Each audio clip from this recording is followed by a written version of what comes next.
একটু সাহায্য করবেন? আব্বু আমাকে বলেছে যে একটা দরখাস্ত দিছে পাশের বাসার আংটিকে দেওয়ার জন্য। আমি কিভাবে দিব? আমি তো আংটিটা দিলে আপনি আমাকে পিটাবে, আমাকে খুব মারবে। আপনারা একটা বুদ্ধি দেন, দরখাস্তটা আমি কিভাবে দেবো? দেখি যাই, ওই যে সুজন বেটা দেখা যাচ্ছে সে কোনো বুদ্ধি দিতে পারে নাকি। যাই যাই যাই। সুজন বেটা, সুজন বেটা, তুই একটু দাঁড়া, একটু দাঁড়া না, দাঁড়া না ভাই, আমি খুব পড়েছি বিপদে, আমাকে সাহায্য কর। কি হয়েছে বল বল, আমার সময় কম, আমি খুব ব্যস্ত আছি, আমাকে বল।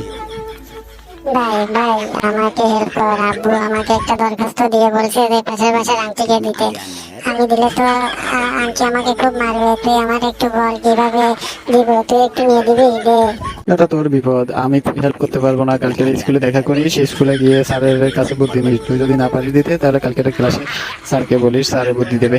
ঠিক বলেছিস ভাই, দেখি স্যারে কি বলে। স্যারে যদি দিতে বলে দেখতে পারবো হয়তো। তুই ধন্যবাদ ভাই, তোকে অসংখ্য ধন্যবাদ। আপনাদের ভালো লাগলে অবশ্যই সাবস্ক্রাইব করবেন।